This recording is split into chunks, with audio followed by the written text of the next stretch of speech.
அன்புத்தேவன் Antony president. லண்டனிலே கல்வி பயின்று கொண்டிருக்கக்கூடிய இந்த மாணவர் தமிழால் இணைவோம் தமிழால் வளர்ப்போம் என்கின்ற இந்த தலைப்பில் பேச இருக்கின்றார்.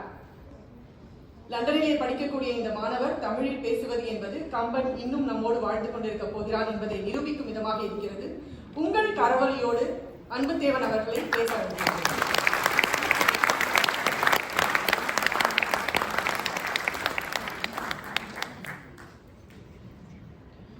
எங்கள் வாழ்வும் எங்கள் வளமும் மங்காத தமிழென்று சங்கே முழங்கு. அகரம் கற்றுத்தந்த போதே அறத்தை கற்றுத்தந்த நம்மருமை தமிழ் மொழியை வணங்கி, தமிழென்றால் இனிமை, தமிழென்றால் அழகு, அந்நிய தேசத்தில் தமிழென்றால் எமது தேசிய தலைவர் மேதகு வேலுப்பிள்ளை பிரபாகரன் மாமா பேசும் மொழி என்று வீரத்தமிழை மீண்டும் உலகறிய அடையாளப்படுத்திய எங்கள் தலைவர் மாமாவையும் மாவீரர்களையும் நெஞ்சில் நிறுத்தி சொற்சுவை பொருட்சுவை பொதிந்த அறிவார்ந்த கருத்தாளம் மிக்க செந்தமிழ் சொற்பொழிவுகளை வழங்கி வரும் ஐயா கம்பபாரதி அவர்களே, பாரதி கண்ட புதுமை பெண்ணாக தன் பேச்சாற்றல் மூலம் தமிழர் உள்ளங்களில் அமர்ந்துவிட்ட மதிப்புக்குரிய பாரதி பாஸ்கர் அம்மையார் அவர்களே, தமிழ் மொழியின் சிறப்பை அறிவி போல் அள்ளித்தரும் ஐயா தமிழ் அறிவி சிவகுமார் அவர்களே, தமிழ் ஆளுமைகளான ஐயா சரவணன் அவர்களே, ஐயா பாரதி கிருஷ்ணகுமார் அவர்களே, ஐயா பிரசாந்தன் அவர்களே, தமிழில் ராமாயணம் இயற்றிய கம்பனுக்கு விழாவெடுக்க தமிழால் ஒன்றிணைந்திருக்கும் அவையோரே, ஆன்றோரே, சான்றோரே, உங்கள் அனைவருக்கும் என் முதல் வணக்கம்.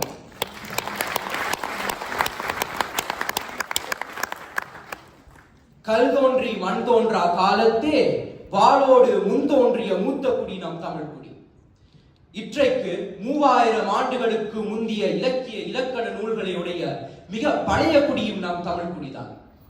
வடக்கே வேங்கடம் முதல் தெற்கே கன்னியாகுமரி வரை பறந்து விரிந்த நிலப்பரப்பு தமிழர்களுடையது.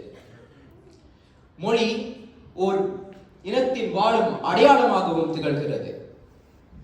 ஓர் இனத்தை அழிக்க வேண்டுமானால் அவ்வினம் பேசும் மொழியை அளித்தால் போதும்.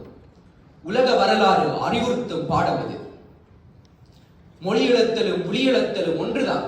இதனால் தான் ஈழத்து கவிஞர் கா சிவத்தம்பி தமிழின் சிறப்பு அதன் தொன்மையில் இல்லை, அதன் தொடர்ச்சியில் இருக்கிறது என்கிறார். ஓர் இனத்தை வளர்க்க வேண்டுமானால் அவ்வினம் பேசும் மொழியை காக்க வேண்டும். தமிழ் மொழி காக்க தங்கள் இன்னுயிர் தந்த மொழிப்போர் தியாகிகளால் நம் தாய்மொழி இன்னும் உயிர்ப்போடு இருக்கிறது.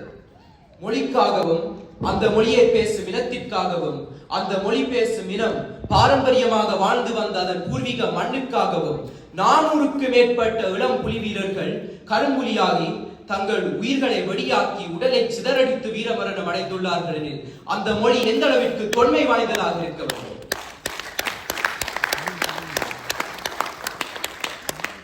$35,000க்கு மேற்பட்ட மாவீரர்கள் ஓர் மொழியின் இருப்பிற்காக தங்கள் உயிர்களை அர்ப்பணித்துள்ளார்கள் எனில் உலகில் அது தமிழ் மொழிக்காக மட்டுமே. பேசவும் கேட்கவும் இனிமையான மொழி நம் அருமை தமிழ் மொழி. தமிழ் என்றால் தனித்தன்மை வாய்ந்த செம்மொழி எனும் பொருள் உண்டு. தமிழ் மொழியில் வரும் நகரம் அழகான உச்சரிப்பை தரும் ஒரு தனிச்சிறப்பு வாய்ந்த எழுத்தாகும். இது வேற எந்த மொழியிலும் கிடையாது. உலகில் 7000 மொழிகள் இருந்தாலும் அவற்றின் தொன்மையும் தொடர்ச்சியும் உள்ள மொழிகளில் தமிழ் மொழி உயர்தனி செம்மொழி எனும் சிறப்பிடம் பெறுகிறது.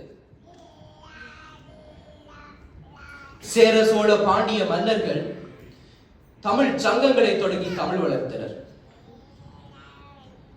தமிழால் தமிழர்களை ஒன்றிணைக்க வேண்டும் என்று விரும்பிய தமிழறிஞர் சீபா ஆதித்தனார் உடல் மண்ணுக்கு உயிர் தமிழுக்கு என சொல்லி தமிழ் உணர்வை ஊட்டினார்.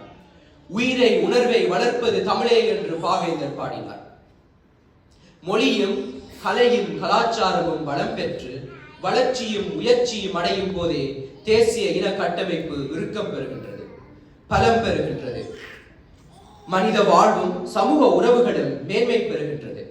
தேசிய நாகரிகம் உன்னதம் பெறுகின்றது என்று எமது தேசிய தலைவர் மேதகு வேலுப்பிள்ளை பிரபாகரன் மாமா அவர்கள் முப்படை கட்டி தமிழீழ தனி அரசை நிலைநாட்டி போராடினார். இன்று தமிழீழம் அந்நிய ஆக்கிரமிப்புக்குள் அடைப்பட்டு தமிழ் மொழி அடக்கி ஆளப்பட்டாலும் புலம்பெயர்ந்த தமிழர்கள் நூற்றுக்கணக்கான தமிழ் பள்ளிகளை தொடங்கி தங்கள் தாய்மொழியான தமிழ் மொழியை தங்கள் பிள்ளைகளுக்கு கற்றுத்தருகின்றனர். தங்கள் தாய்மொழியின் தொடர்பு தங்கள் பிள்ளைகளுக்கு அருந்துவிடக் கூடாது என்பதற்காக தமிழ் சங்கங்களையும் தமிழ் அமைப்புகளையும் தொடங்கி தனி பாடத்திட்டங்களை வகுத்து செயல்படுத்தி வருகின்றனர்.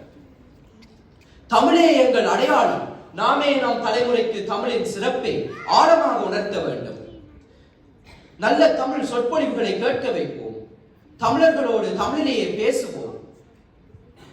நல்ல தமிழில் பேசச் சொல்லி பிழைகளை திருத்துவோம். நல்ல தமிழ் நூல்களை கொண்டு தமிழ் நூலகத்தை வீடுகளில் தொடங்கி நாமும் படித்து நம் குழந்தைகளுக்கும் தமிழ் நூல்களை அறிமுகப்படுத்துவோம். தினமும் ஒரு பக்கமாவது தமிழில் எழுதுவோம். தேன்தமிழ் என்றும் இன்பத்தமிழ் என்றும் அன்னை தமிழ் என்றும் அருந்தமிழ் என்றும் ஞானத்தமிழ் என்றும் தீந்தமிழ் என்றும் நற்றமிழ் என்றும் போற்றப்படும் நம் அன்பு தமிழை கற்றால் துன்பங்கள் நீங்கும், சுகம் வரும், நெஞ்சில் தூய்மை உண்டாகிவிடும், வீரம் வரும் என்ற முன்னோர்கள் கூறியது நடந்தே தீரும். உலகின் முதல் மொழி உருக்குலையை நாம் அனுமதிக்கலாமா? காப்பியமும் காவியமும் நிறைந்த மொழி தமிழ், கவிதைகளும் வசனங்களும் குவிந்த மொழி தமிழ், உயிரும் மெய்யும் உயிர்மெய்யும் கலந்தது தமிழ், உயிரினும் மேலானது நம் தாய்மொழி தமிழ். அன்னை தமிழை நேசிப்போம், அருந்தமிழ் மொழியை சுவாசிப்போம், தித்திக்கும் செந்தமிழை எட்டுத்திக்கும் பரப்புவோம். வாய்ப்புக்கு நன்றி.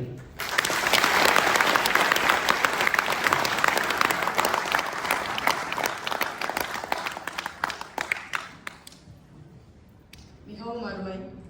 அன்புத்தேவன் அவர்களை கௌரவிப்பதற்காக திரு சிவனேசன் அவர்களை அன்புடன் வேண்டிக் அழைக்கிறேன்.